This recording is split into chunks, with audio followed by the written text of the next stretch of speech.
So good morning, ladies and gentlemen, and it's a great privilege to be standing here today in my alma mater and being involved in something that will have an impact on our lives, our children's lives, and the future of our planet. This health sciences university is 240 years old, and it is my opinion it is a fitting backdrop for a climate action and sustainability symposium. The Royal College of Surgeons in Ireland educates and trains our current and our future healthcare leaders. At the moment, we have provided healthcare leaders to over 90 countries globally. Today, it is my pleasure to introduce the first session, which is Climate Action and the HSE. Our first speaker, and in this session we will have four speakers. Our first speaker is Roisín Breen, and she is very well known to everyone in the audience here this morning. She is the Programme Manager of the HSE Climate Action Strategy, which we're discussing today. She is also responsible for the development and the implementation of this programme. By profession, Roisín is a physiotherapist and has worked extensively with the national clinical programmes in delivering many QI initiatives in musculoskeletal physiology and treatments for our patients. So, Roisín, please.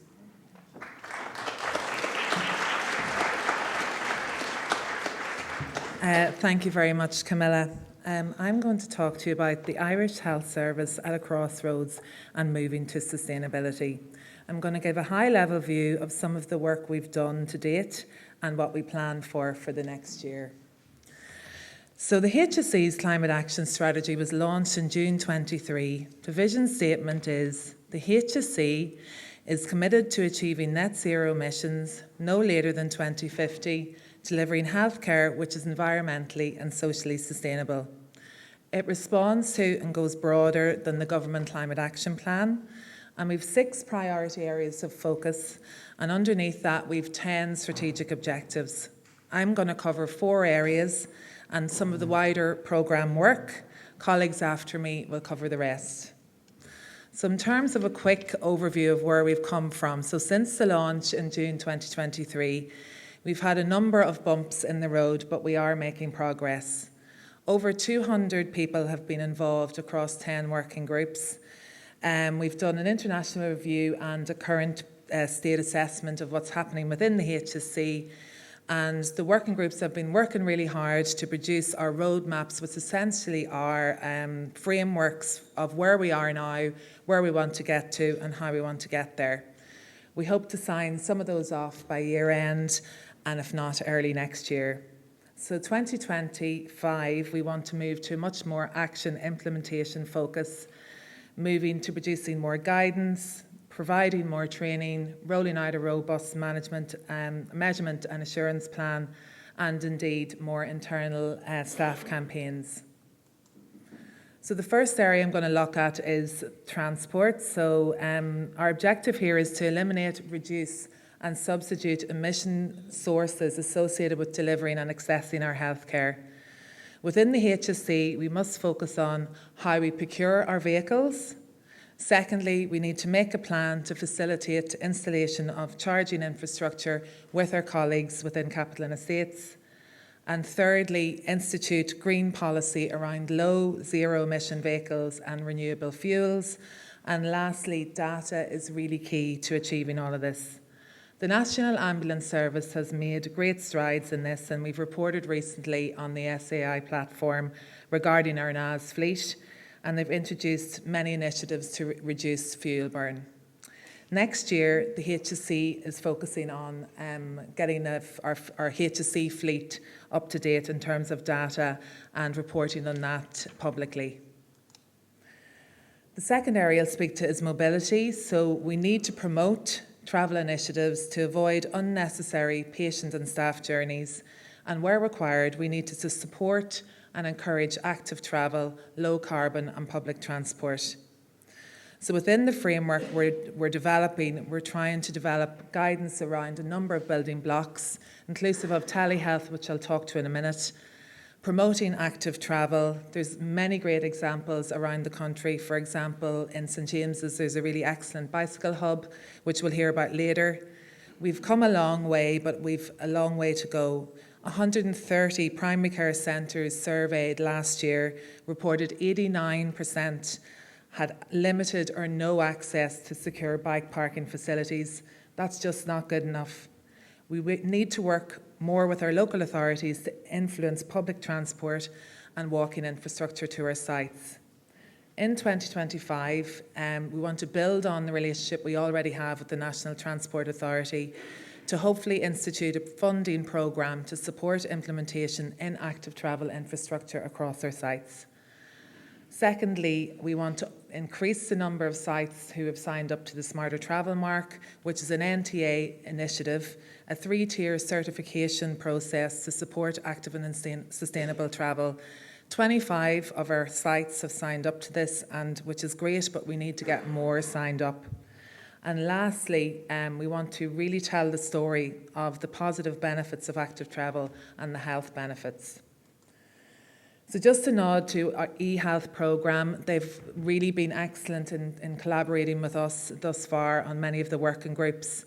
There has been a huge uptick since COVID. We've seen 2.5 million remote outpatient services being provided since 2020, 500,000 video consultations.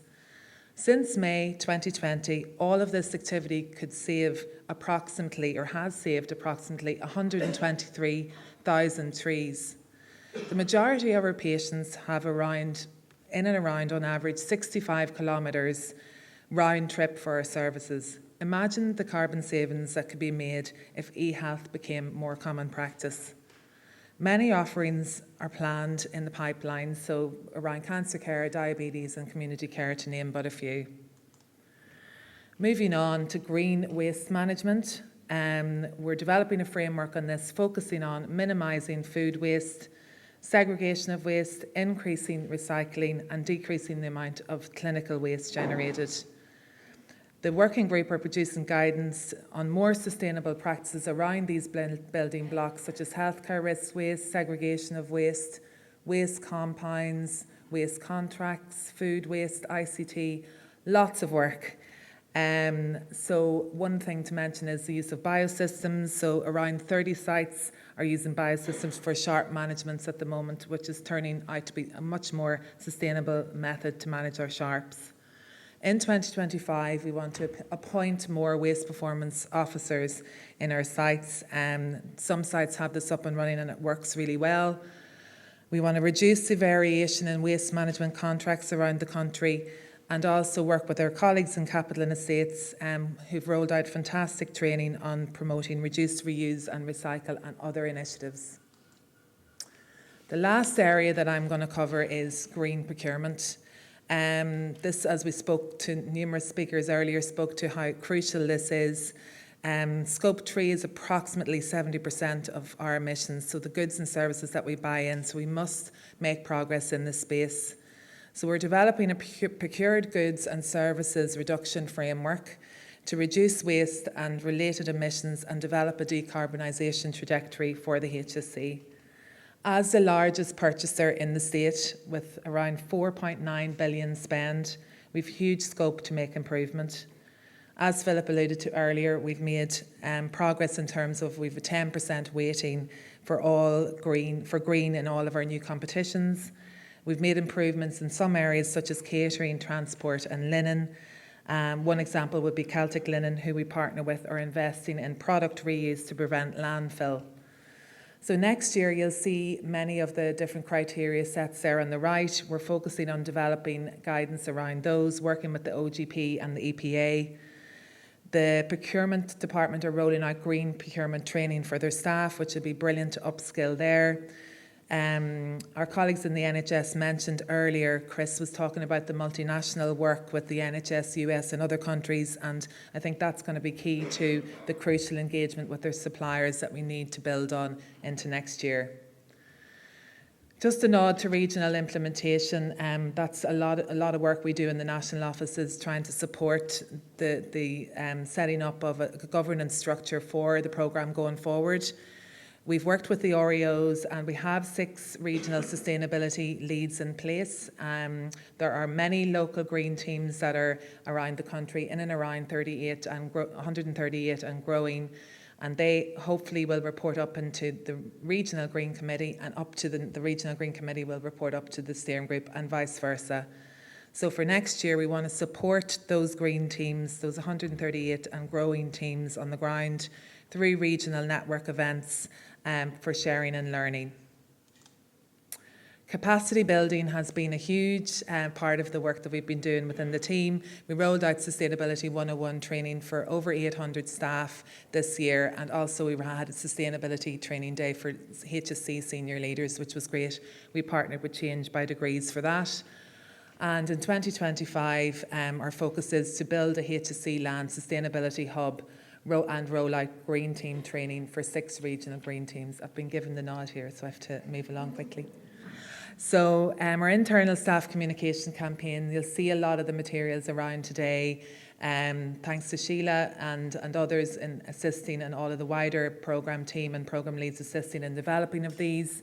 It's focusing on individual nudges and actions to assist behavioural change. We're in phase 3 of that, and the other phases have positively been evaluated. We have a podcast, and next year, hopefully more, campaigns with a service user patient focus. And if this conference goes well, hopefully we'll sign up for another one. Measurement and assurance, there's increasing requirements on us. Capital and Estates already report on energy-related targets. This year in December, we have to report on all 31 government climate action plan requirements, which is good, and bring it on, as Philip said earlier. But we need to get a more robust structure in place for measurement across the HSE from bottom up. And we work with our regional green teams on that going forward. Just to thank you and to all of our collaborators. This is just a few. It's a huge part of what my role is, and the role of the broader team is engagement, sharing, learning and taking action together. And just to mention 2 key collaborators in next year is and a nod to Emer in the room for all of her work on that. That is a collaboration with the HSE, the ICGP and Health Innovation Hub Ireland on production, disposal and decontamination, and Spark Innovation Programme within the HSE to support frontline innovation funding. We've 8 projects that we're going to fund into next year, such as supporting green surgery, green emergency, My Green Lab, social prescribing, etc.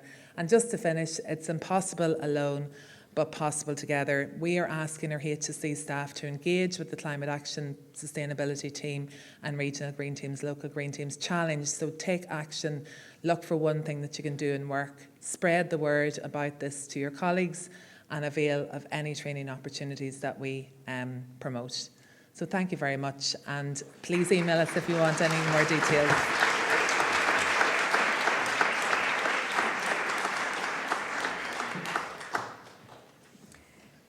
So thank you very much, Roisín. And as you pointed out, we are all in this together. And this morning we heard from the CEO of the HSE, Bernard Gloucester, and he asked us to work together to empower the HSE workforce of 150,000 people to engage in climate action. And today is a very important day because it's the time when we collaborate with the Climate and Health Alliance to make a meaningful challenge and difference. The HSE has lots and lots of old, leaky buildings, and our next colleague isn't old, and I hope he isn't leaky, but Kevin Sheridan has the job of being an engineer by trade, but is involved in leading out on the HSE estates as the energy lead. So I would like to call you to the podium and you can share the amazing work that is going on at the moment on the estate side of the building. Thank you. I'll just check your pointer that way.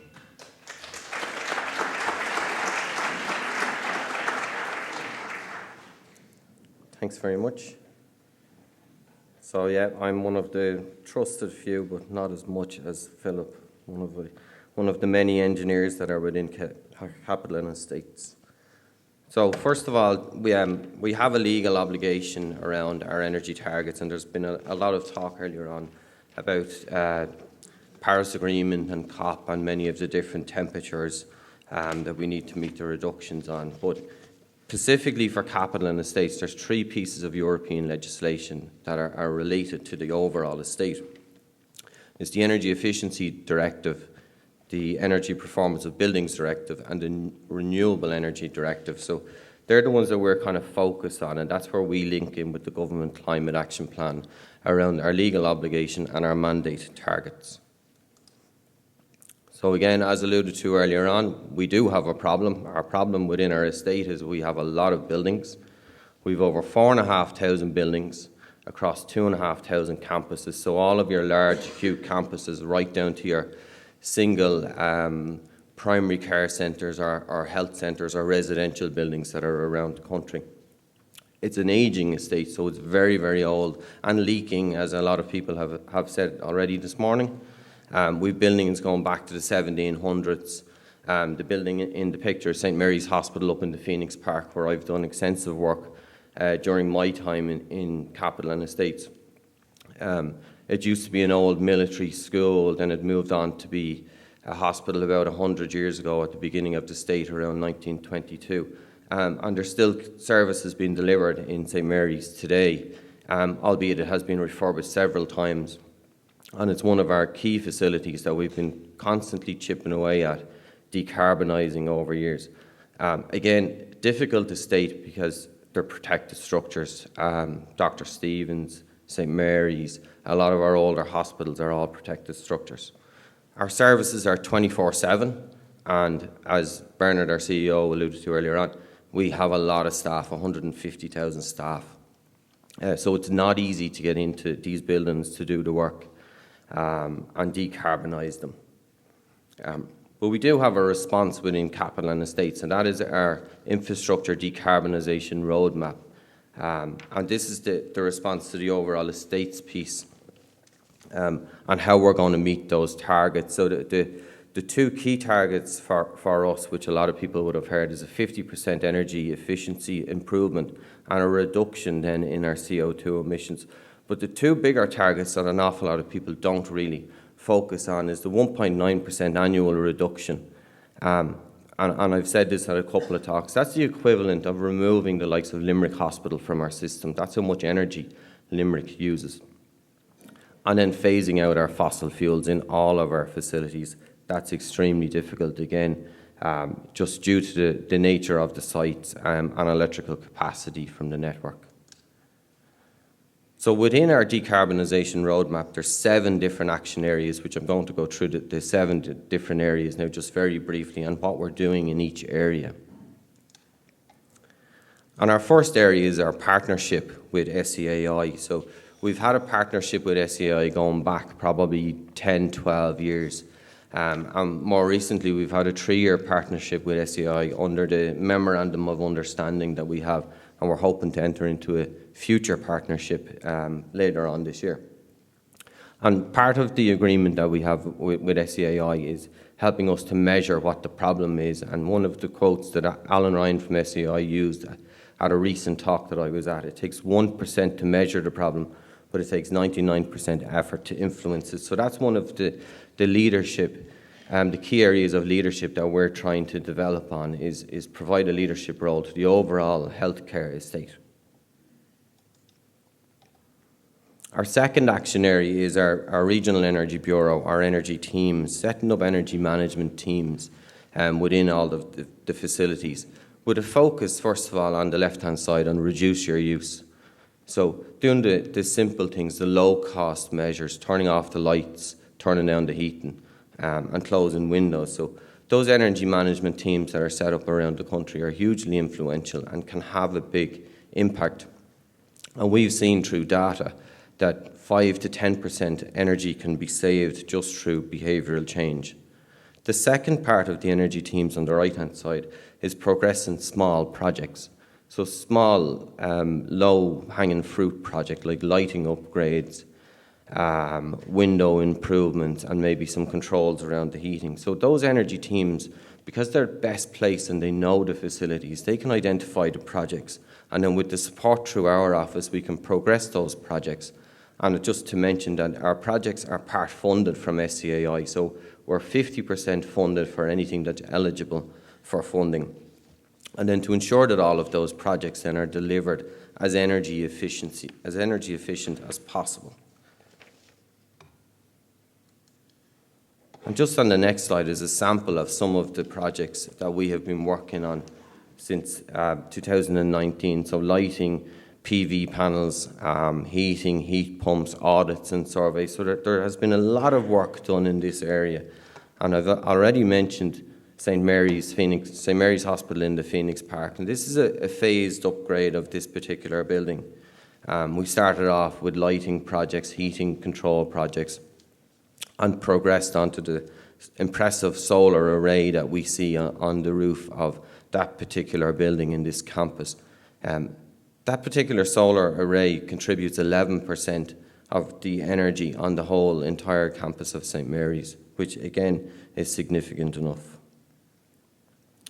The next area is in energy efficient design. So what are we doing for our new buildings and all of the major refurbishment projects that are going on within the overall estate? So it's designing our buildings to ensure that all new and replacement works are progressed, are designed to achieve the highest and energy efficient performance, and that they are carbon zero ready. Now what we mean by carbon zero ready is that they'll be ready to move over to renewable sources of heating into the future. They may not be ready today due to electrical capacity not being in the area, but there may be future district heating systems that we might be able to avail of in the future.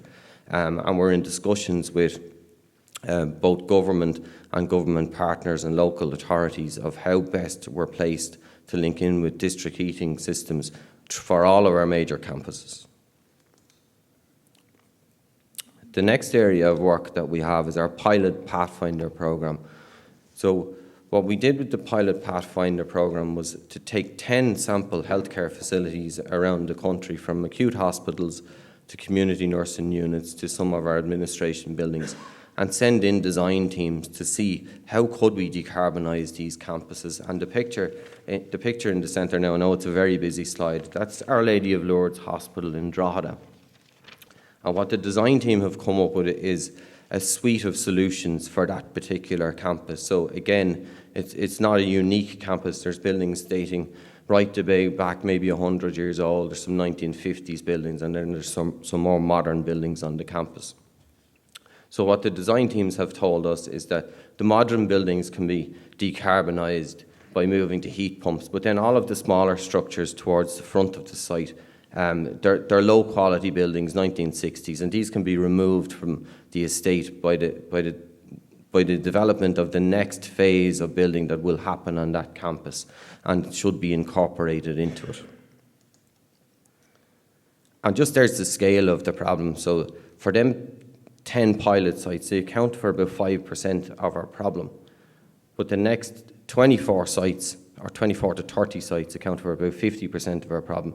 And we've been programming out this work over time to get there by 2050, but it's a huge problem and it will cost a lot of money.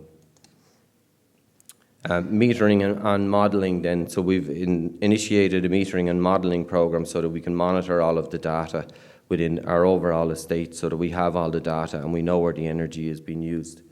And we've recently got approved for ISO 50001 certification by the end of the year, which we hope to have. And Action Area 6 is we provide technical and non-technical training to all of our staff, project managers, design teams, maintenance people, engineers that work in all the buildings, supported by various different delivery mechanisms. And then Action Area 7 is to support the overall climate action strategy. As Roisín mentioned earlier on, we have a part to play in every single element of that, including procurement, transport, greener models of healthcare. I just have the 1 minute slide in front of me, so I'm kind of going a little bit faster now. And the last two slides is really where I wanted to get to, is like we have been making progress. So we've spoke a lot about the challenge and what we have to do and our strategies, but we have been making progress in the area of energy efficiency, carbon reductions, and enabling our people. As an engineer, I have loads of graphs and data, but this was one that just looked favourable. We are on track to meet our energy efficiency target. We're not on track for our overall CO2 target, and we're not on track for our overall 1.9% target, but we are on track for our energy efficiency target. There's a lot of dips and bumps in it, but if we keep going, we'll get there. And on the last slide then is relating to the teams that were mentioned, and the energy efficiency teams. We support nearly 150 teams throughout the country, right from your acute hospitals to CNUs, to Section 38s and 39s. And on the slide is Prosper Fingal, which is a team that I've been supporting since day one, since they actually approached us looking for support. They're not in the significant energy user list, but they're very powerful. They're a Section 39 funded organisation, and they provide day and residential respite clinical services in Fingal and Meath. They work across 30 different sites, and they service over 500 adults with intellectual disabilities. And what Prosper Fingal have done through the support of our office is set up 21 different energy teams at their locations. And the power of people is they've got their service users involved and all of their staff. And they've run all of the initiatives themselves, so that people are responsible for turning off the lights, turning down the heating and closing the windows with low cost and very simple measures. Green initiatives, water reduction, and the support that our team have brought is to get the audits done, show them where they're using the energy, and provide modest enough funding, small amount of funding for this particular organisation. And I would just encourage people to go onto their website and have a look at their various different strategies. It's very interesting and very empowering, and it's something that I would ask everybody to take away today. Thank you.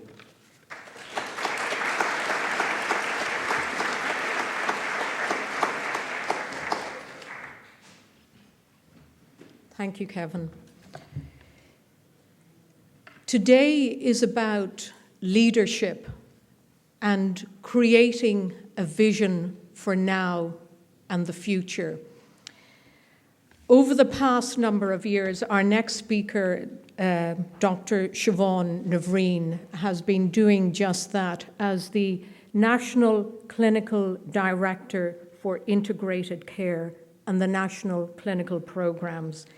This is a very difficult job, and it's one founded on the concept of sláinte care. We've heard about that this morning. We're not sure where it's going. But I think under the leadership of Siobhán, we have made significant changes in how we empower our patients and how we are able to deliver leaner and greener models of care. So I'd like to invite Siobhán to the podium. Thank you.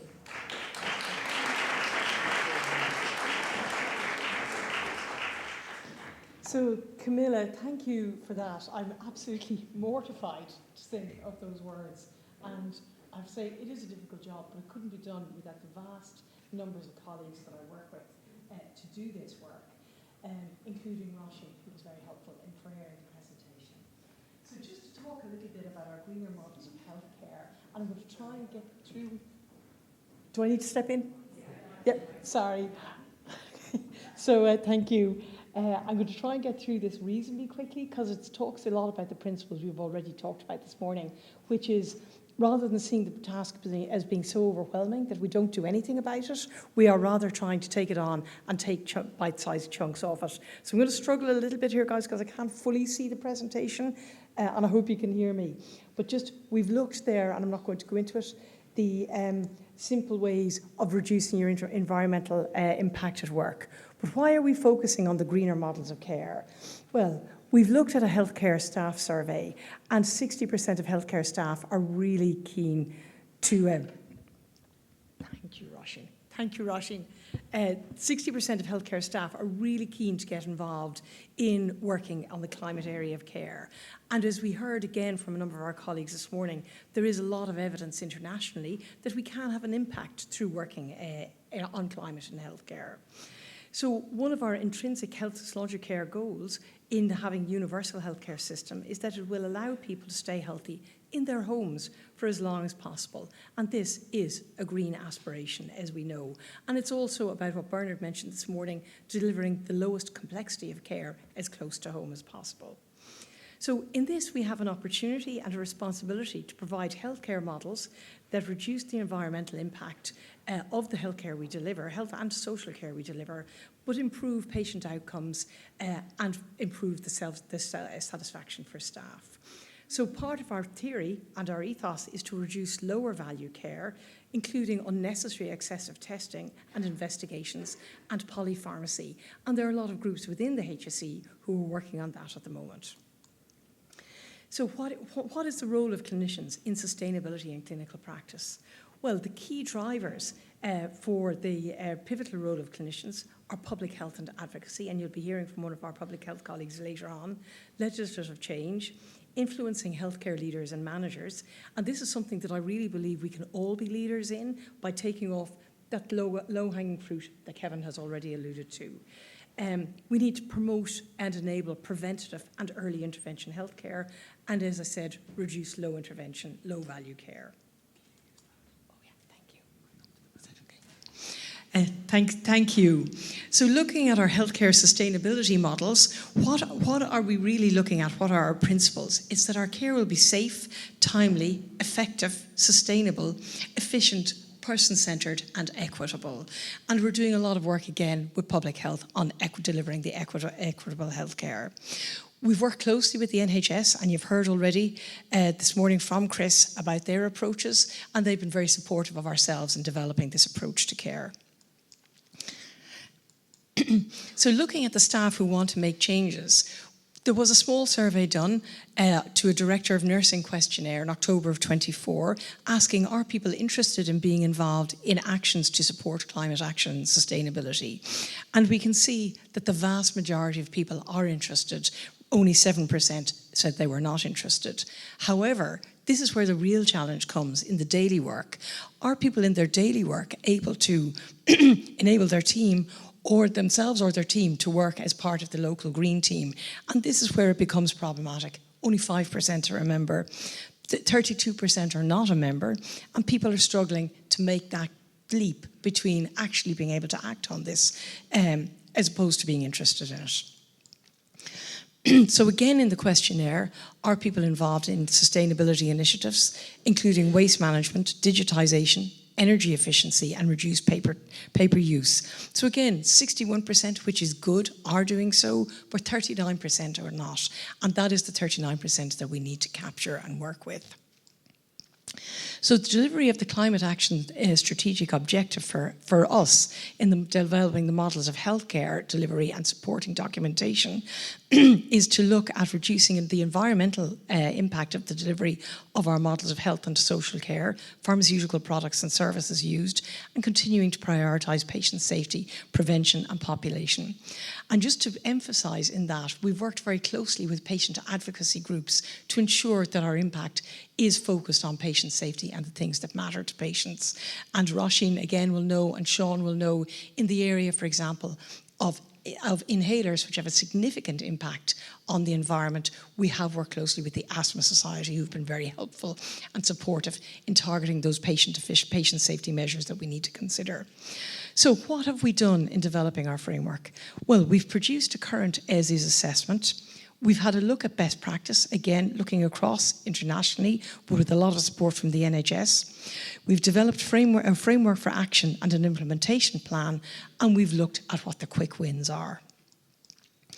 So what are our key principles? Well, we've talked about those: disease prevention, patient-empowered approach, lean pathways, clinical leadership, which I really do think applies to all of us, low carbon alternatives, and operational resource use. And again, in the overall steering committee that's being led so ably by Philip, we're working with colleagues like Kevin to ensure that what we see as safe patient care can directly impact on how estates are delivered and procurement is delivered and other areas of care. So the areas we decided to focus on first, really it was the low-hanging fruit, and there was a lot of work going on in these areas of care, in inhalers, anaesthetic gases and green theatres. We worked with Camilla and her colleagues in the I&R hospital and other hospitals. And we're also working with our colleagues in antimicrobial resistance who've been working on green prescribing for a considerable length of time. Other areas we've recently added to that include green laboratories, and I see Anna here in the audience, green radiology, green medicine, green emergency departments, e-health and general practice. It's a huge range of work, and we're only going to take it, tackle it by tackling it bit by bit.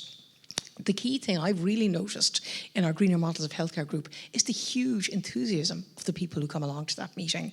And we can have all sorts of people at our Greener Models of Healthcare group who have all sorts of ideas. And the point of our group is to listen to those ideas, be receptive to them, and see, are there ways that we can bring those regionally and nationally?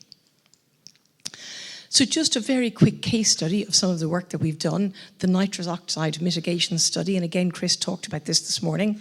So 3 hospital sites were identified, Portlaoise, Letterkenny and Drogheda, and 12 sites have implemented nitrous oxide strategies, mitigation strategies. 4 sites have completely decommissioned nitrous oxide, so the I&R, CUH, Mater and the Mater Private, and 2 further sites are planning decommissioning. So we've put this into our recommendations for a framework on decommissioning. The 2025 projects we're looking at pilot sites for the Green Theatre implementation, e-learning for Green Theatres, development of a guide for sustainable diets, and social prescribing project. And again, we should think, how does social prescribing work here? I've been lucky enough to be involved in social prescribing from quite early on, when it was developed initially as a pilot project in Tala. It is about ways of finding local solutions to people who present with problems that can be solved in their communities. And some of those problems that really stood out to me when I was involved in social prescribing was the linking people in with local communities, such as men's sheds, women's groups, and so on, to solve those problems of loneliness that people were otherwise pitching up to their GPs for on a regular basis. So other projects that we're leading on are looking at to lead on with leadership based in from the ground up is the laboratory projects. And again, Anna has been hugely supportive in leading that.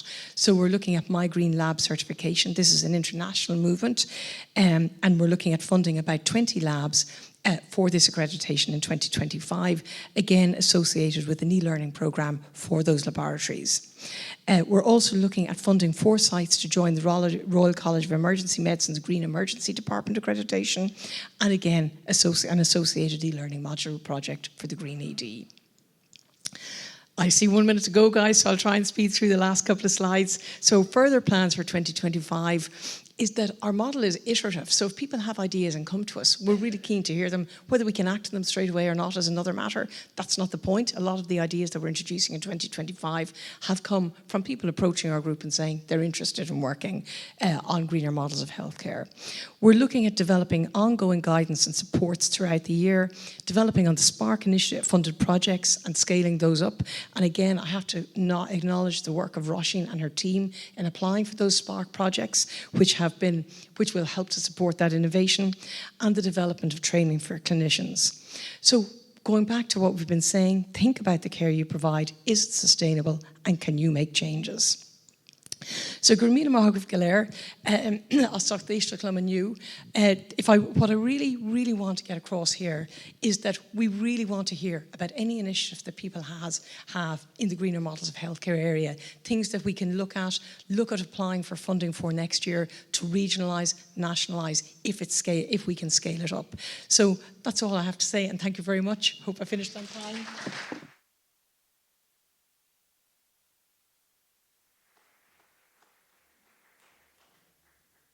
Thank you very much, Siobhán. RCSI is committed to training climate-informed healthcare providers. And to that end, we have launched a School of Population Health, We have embedded sustainability and planetary health into our undergraduate and postgraduate curriculum. And I'm delighted to see a lot of the faculty, Professor Debbie Danistreet here this evening, it's nearly the afternoon at this symposium. I would like to welcome the last speaker of this session, Dr. Ina Kelly. And Dr. Kelly is a consultant in public health medicine. She joined the HSE in 2023 to lead out on delivering this climate action program. And she's also the past president of the IMO 2021 to 22, so quite a political activist. Thank you, Dr. Kelly.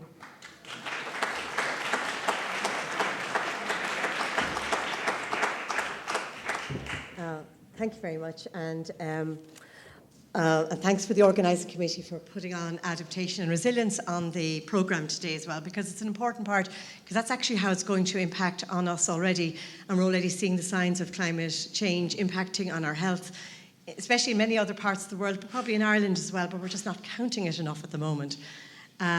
So I'll just see, oh yeah. So can I move my slide on properly? Okay, so really, I think we're all aware now that the climate emergency is already here, and it's affecting us increasingly through severe weather events. And we can see it in other parts of the world much more dramatically and probably catastrophically, but in Ireland we've also got people being impacted too, and they're being impacted very maybe quietly and maybe silent. Maybe their suffering is more silent than it is. It's not maybe as catastrophic, but unfortunately it's very serious for them too, and it's going to get more serious for us all. I suppose why do we do adaptation and resilience? Because even if we go to zero carbon today, we're going to have inertia in the climate system that is going to mean that we're not going to be able to turn around the impacts on the environment itself, and then on the health impacts of the environmental changes. So we're going to have impacts of climate change for quite a while, even when we get to zero carbon. So it's really important that we also adapt and, ensure that our population are resilient, number one, especially those who are most vulnerable, but also our health services, so that when we have severe weather events and so on, that we're able to provide business continuity and look after our patients really well. And I think we've got in evidence, and I think we're probably going to hear more about this today, about the impact of extreme heat. It can increase hospital emergency admissions and so on. But of course, the other thing, part of adaptation, is that our hospitals are fit for purpose during heat waves, that they're not overheating, because people need to be cared for in cool environments and so on as well. So it's really important that we're pulling in all the pieces of adaptation together. And that's one of the issues about adaptation, is that it's not a one goal phenomenon. Unfortunately, it's got many, many, many goals to achieve adaptation. And that's one of our challenges really to deal with. So just really why adaptation, resilience, just many diseases, respiratory, cardiovascular, I know Philip mentioned them already, direct impacts of severe weather events, but we can also have indirect. When business continuity falls down, you end up then with people delayed, and delayed care is often worsening care and maybe worsening outcomes for people as well. Waterborne diseases, vector-borne diseases, and of course mental health. I think John mentioned it already, and lots of people have mentioned it today. And of course that's something that really we need to be getting really involved in. And I know the RCSI is involved in mental health and climate change through Professor David Cotter and so on as well. Okay, so move to the next slide here. Oh yeah, sorry. I got to aim it in one spot. Okay, I have this slide really, it's a bit busy, but really it's really more for me, a reminder myself on how do we tackle these things when there are very, very large numbers of things that have to be dealt with. The environmental side of health is different maybe to, say, infectious diseases or other branches of medicine. Really you're thinking about the source or hazard pathway to the receptor, and of course the receptors are people, us, children, elderly people, vulnerable people in many different types of ways. So we need to say, how are they being impacted by climate change? And through marking it out, looking at how do we, obviously sustainability is really the top parts of the slide, are really looking at what can we do to do something about it. And all the sustainability actions we're talking about today, they're all going to reduce the risk in the long run, and now and in the long run, of the worsening climate and the worsening environmental impacts of those climate that climate, and then the worsening health impacts of the environmental changes. But we have to do other things along the way as well, and part of that is trying to prevent the impacts of climate change impacting the environment upon which we depend. So, for instance, public health needs to, or others in health need to talk to the communications sector about the resilience of their services, because we need communications during severe weather events to work. We need energy to work. We need all of the services that which we depend. Their impacts when they go down are not just energy system failure, it's also health system failure as well as a potential risk. So moving on, our work stream is really something that we were given through the Department of Health Climate Change Sectoral Adaptation Plan, which was developed in 2019 to 2024, and it's going to be an ongoing rolling cycle of sectoral adaptation plans really throughout this century, I would say. Hopefully we'll all be here, or there'll be people here to implement them, and we'll have an opportunity to protect people's lives and so on. But so at the moment we're coming up to the end of the first adaptation plan, and with the Department of Health, but obviously we had COVID-19, which actually impacted on our planning and implementation of that plan. But working with Department of Health and Colin, I see here Colin O'Hare in the audience here, we are working towards our next round, and we need to learn from what's happened in the last 5 years and make the next plan better and make it more smart and so on. And I'll mention that later on, what we're going to try and improve in our next round of planning. So we're really trying to impact many parts of the health sector to become more adapted, and so like capital and estates, making sure that we're working with our colleagues in capital and estates about the buildings being resilient to flooding, that they're not being flooded, that they're not being overheating during heat waves and so on. Directors of public health nursing, they're the people who know who the vulnerable people are on any day of the week. They get these dynamic lists of people, and if there's a flooding event in an area, they know who's isolated in a house by themselves, and maybe they've just come out of hospital and are immobile and so on. Working with, and then of course, unfortunately, the public health nurses also have to go out to those houses maybe during severe weather events like flooding and so on as well. So they may be at risk. There's an occupational health issue for some of our staff during these events. The National Cancer Control Programme is working on advising on UV exposure during hot weather and heat waves and so on, and they've got a very good programme to protect people's health and to advise people. Future Health Needs Group, we started really anticipating the next plan and started to bring in some of our psychiatry colleagues and so on, but we have a lot of work to do, and that's really going to be in the next round of work with the Department of Health on the plan for the 30th of September 2025. That's when our next plan, and it's a statutory plan, will be due. Air quality, some of my colleagues in public health, and in fact I do some of this work too, we are working on trying to influence the minimisation of air pollution in Ireland, so that, and Europe actually, so that we really help people to and protect the lives of people from the ambient air pollution, but obviously during heat waves we'll have wildfires and so on, which may cause damage. So it's really trying to work in that whole space. Emergency management, help to pull everything together during severe weather events, and people like myself contribute to doing dynamic public health risk assessments during that period of time and give the right advice. And my colleagues in the Health Protection Surveillance Centre, they need a lot of resources really to get going into the environment and health side. They haven't been doing that before, and this is an area in which we need to be gathering the data of the health impacts, or otherwise we'll think it doesn't matter for us because we're not getting any health impacts, but we're just not measuring them at the moment. So the key achievements in 2024, really, I suppose we got going at our plan because it was very delayed because of COVID-19. And we have really identified a lot of the actions and gaps and risks and so on. We've actually evaluated the plan, which gave us great insight into what we can do better for the next round of planning. And really, I suppose we've learned a lot, and we've learned about, that I suppose in a way our system doesn't really recognise the climate damages that have already occurred. Our system isn't set up for that yet, and we need to make sure our next round is starting to really ensure that it's mainstreamed, that climate adaptation is mainstreamed across our system, that we're picking up the impacts. We have contributed to heatwave planning and alerting and so on. We've contributed to the National Adaptation Framework and the CAP24 public consultations, as well as sectoral planning guidelines. That's across all of the sectors that are adapting, like agriculture and energy and so on, and transport. We've been working with, I work in the National Health Protection Office, and we work with our colleagues in UCSA, the United Kingdom Health Security Agency, in relation to climate change. We just compare notes on how we're managing. They're set up differently to ourselves, but there's an awful lot of shared value and maybe not having to reinvent the wheel because they have more resources than we do.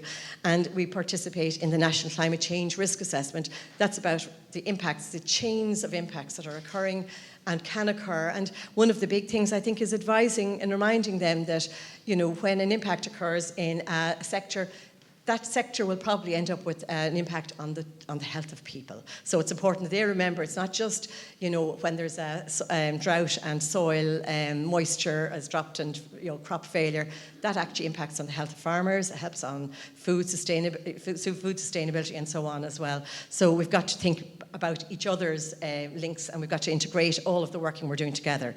So we're identifying the pathways and so on, and we're doing a lot of work together to improve our next plan and to work with our other sectors. Work I do outside of the HSE per se, but with some of my colleagues here, like Colin and Dr. Bianca Van Bavel from the University of Galway and other colleagues here. I'm on the Climate Change Advisory Council Adaptation Committee, but there's no health person on the actual council, which means that's a bit of a gap, I think. So working with them and the National Adaptation Steering Committee is trying to get health into all policies across these places. I've mentioned the risk assessment, frameworks, plans and so on. And I am also chairing a group on the Standing Committee of European Doctors, just to make sure that our voice, the health, public health, or the expertise really that you gather in Ireland, that's also being used at European level to make sure that we're advising the European Union where we can. So just what the Climate Change Advisory Council Adaptation Report has said, and mention of just a few things. They say we need to allocate and ring-fence funding. And I think funding was asked about today, and that's one of our problems. We don't really have ring-fenced funding yet. And our new plans need to be ambitious, effective, costed, and include indicators. And we really are learning from this. This is what we've already discovered ourselves during our work in the HSE. We need to get smarter goals and so on. So we'll be working on that. And we also need to get a damage risk register. When things have happened, like a flooded ED or a flooded healthcare service, we need to start capturing that as a climate change impact, because otherwise we're just not recognising the impacts. So our next steps are we're going to be working with Colin in the Department of Health to get the next plan really the best it can be. And we're going to be looking for getting smarter goals and identifying more areas of risk in the HSE. So we'll be looking for, obviously, mainstream it more. We need to make sure there is adaptation in all plans, not just health plans, all plans, plans for transport, plans for all the sectors, the departments, all the government departments, and awareness and promoting awareness. So just Sheila, I think, and Philip have been very involved in developing these very useful pieces of advice on how we can all do something. And I'll say thank you then for, I'll leave you with that slide, and thank you very much for your attention.